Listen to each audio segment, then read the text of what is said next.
बिस्मिल्लाहिर्रहमानिर्रहीम। अस्सलाम वालेकुम 5 क्लास। उम्मीद है आप सब खैरियत से होंगे और बहुत अच्छे तरीके से पढ़ाई भी कर रहे हैं। और जो चीज़ नहीं समझ आ रही वो भी आप पूछें, और जो पढ़ाया जा रहा है उसको आप बहुत अच्छे तरीके से समझें भी और उसको याद भी करके लिखना भी है। ठीक है, आज आप लोगों का लॉन्ग क्वेश्चन करवा रही हूँ मैं। लॉन्ग क्वेश्चन हम 3 करेंगे, ठीक है। और इसके अलावा छोटे छोटे से क्वेश्चन हैं, ज़्यादा लॉन्ग भी नहीं है, और सारी चीज़ें वही हैं जो आपको लर्निंग्स में दे दी गई हैं, आपको समझा दिया गया है। आप लोगों के पास जब अंडरस्टैंडिंग हम लोग कर लेते हैं ना, मेन पॉइंट्स, उसका कॉन्सेप्ट हमारा जब क्लियर हो जाता है तो हमारे लिए जो है चीज़ों को याद करना, उनको लिखना, उनको समझना बहुत आसान हो जाता है। ठीक है, फर्स्टली आप लोगों ने कहा, आप लोगों का कॉन्सेप्ट इंशाल्लाह ताला क्लियर हो चुका होगा। तो जी आप लोगों ने लिखना इसी पैटर्न से, ठीक है, जिस तरह से आपको दिखाया जा रहा है। डेट, डे, मार्जिन लाइन, ठीक है।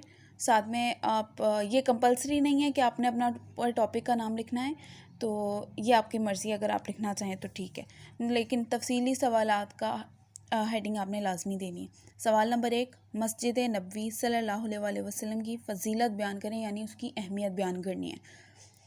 मस्जिद नबवी सल्लल्लाहु अलैहि वसल्लम मुसलमानों की सियासी, मुआशी, माशरती और मजहबी सरगर्मियों का मरकज़ थी, यानी उसका पॉइंट थी कि यहाँ पर हर तरह के मसले मसाइल को हल किया जाता था। आप सल्लल्लाहु अलैहि वसल्लम जुम्मतुल मुबारक का खुतबा भी वहाँ दिया करते थे। इरशाद नबवी सल्लल्लाहु अलैहि वसल्लम, यानी जो बात हुजूर पाक सल्लल्लाहु अलैहि वसल्लम ने फरमाई हुई, उनको इरशाद और हदीस कहा जाता है। मर्द का अपने घर में नमाज़ पढ़ना एक नमाज के बराबर, मोहल्ले की मस्जिद में नमाज़ पढ़ना 25 नमाज़ों के बराबर, जामे मस्जिद में नमाज़ पढ़ना 500 नमाज़ों के बराबर, और मस्जिद नबवी सल्लल्लाहु अलैहि वसल्लम में नमाज़ पढ़ना 50,000 नमाज़ों के बराबर है। ये इसकी फ़जीलत हम लोगों ने बयान की है, आप लोगों ने लिखना भी इसी तरीके से। साथ में ये इन्वर्टेड कॉमास भी लगाने हैं। ठीक हो गया। इसके बाद ही चलते हैं नेक्स्ट क्वेश्चन पे। हमारा है सवाल नंबर 2, मस्जिद नबवी की मौशरती अहमियत, यानी जो हमारे सोशल लाइफ में उसकी अहमियत है इर्द गिर्द के मामलात के लिहाज से।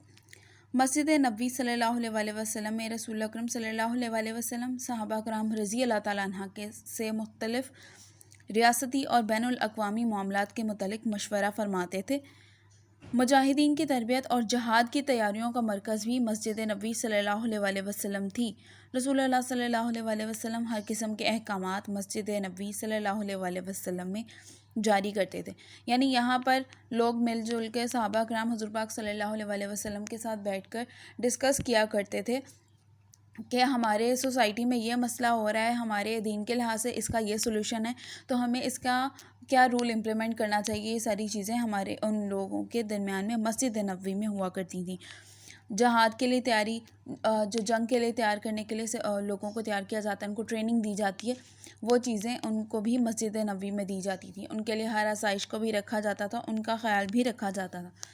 ये इसी तरह की एग्जांपल आप ले लें कि जब आप लोग स्कूल में होते हैं तो आपकी क्लास से रिलेटेड, ठीक है, आपकी क्लास से रिलेटेड जो मसला होता है वो आप अपनी टीचर से डिस्कस करते हो, और फिर उसके बाद सब मिलजुल के सोल्यूशन निकालते हैं कि यार इस क्लास में ये मसला है, इन बच्चों में ये मसला है, या किसी की लड़ाई हो गई है, किसी का कोई काम पूरा नहीं है, तो सब कोऑपरेट करके एक दूसरे की हेल्प करके वो काम को सॉर्ट आउट कर लेते हैं। तो सेम सिचुएशन यही वाली थी जो यहाँ पर मस्जिद नबी में होती थी। क्वेश्चन नंबर 3 है आपका, इस सबक से मस्जिद के कौन से पहलू नुमायाँ हुए हैं, ठीक है, कौन से उसका आपको चेहरा नज़र आया है। ठीक है, इस सबक से हमें मस्जिद के ये तमाम पहलू नज़र आते हैं कि मस्जिद अल्लाह पाक की इबादत के साथ साथ मुआशी, माशरती, सियासी, बाहमी मुशावरत, तरबियत, बैतुल-माल और अदालत जैसे अमूर को भी चलाया जा सकता है मस्जिद में। इसके अलावा हम दूसरों के साथ खुलूस दिल और नीयत के साथ मसाइल का मुश्तरका हल भी निकाल कर दूसरों की मदद कर सकते हैं। इस तरह हुकूक़ुल्लाह और हुकूक़ुल इबाद को हम बखूबी अदा कर सकते हैं कि हम लोगों को जब देखेंगे, उनके मसले मसाइल देखेंगे। हमारा आजकल का क्या होता है कि हम सिर्फ अपनी प्रॉब्लम को समझते हैं कि भाई मेरे पास ही बहुत मसले, अगला बिल्कुल खुशहाल फिर रहा है। ठीक है ना, जब हम लोग ये सोचना शुरू करते हैं ना, तो हम दूसरों को बॉदर ही नहीं करते कि उसको क्या प्रॉब्लम है, उसको क्या मसला है, वो कहाँ से क्या चीज़ फेस कर रहा है, हम उसको नहीं देखते हैं।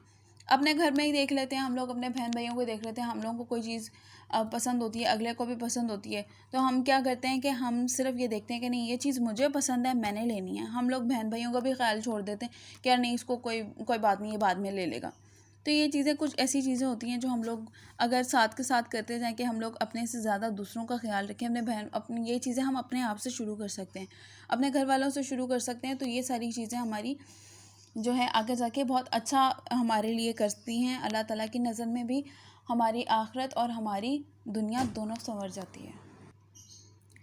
ये आप लोगों के क्वेश्चन आंसर्स हैं, ठीक है। ज़्यादा लॉन्ग भी नहीं है और ज़्यादा शॉर्ट भी नहीं है कि हम लोगों को ये समझ ना आ सकें। सारी बात टू दी पॉइंट है, वही चीज़ें जो आप अपने शॉर्ट आंसर्स में भी पढ़ चुके हैं और आपके चैप्टर की लर्निंग अंडरस्टैंडिंग्स में भी कर चुके हैं। इनको आप लोगों ने नीटली लिखना है और याद करना है, ठीक है। आप लोगों का मेन चीज़ है कि कॉन्सेप्ट आपका क्लियर होना चाहिए। इसके अलावा अगर इसके अंदर कोई मसला हो, कोई परेशानी हो, तो वो आप मैसेज कर दीजिए, वो आप पूछ लीजिएगा, ठीक है। आपको उसका जवाब भी मिल जाएगा और ये पिक्चर्स भी अपलोड हो जाएंगी, तो आप इसमें से देख के नीटली काम कर लीजिएगा, ठीक है। अपना बहुत सारा ख्याल रखिएगा। बहुत शुक्रिया। अल्लाह हाफ़िज़।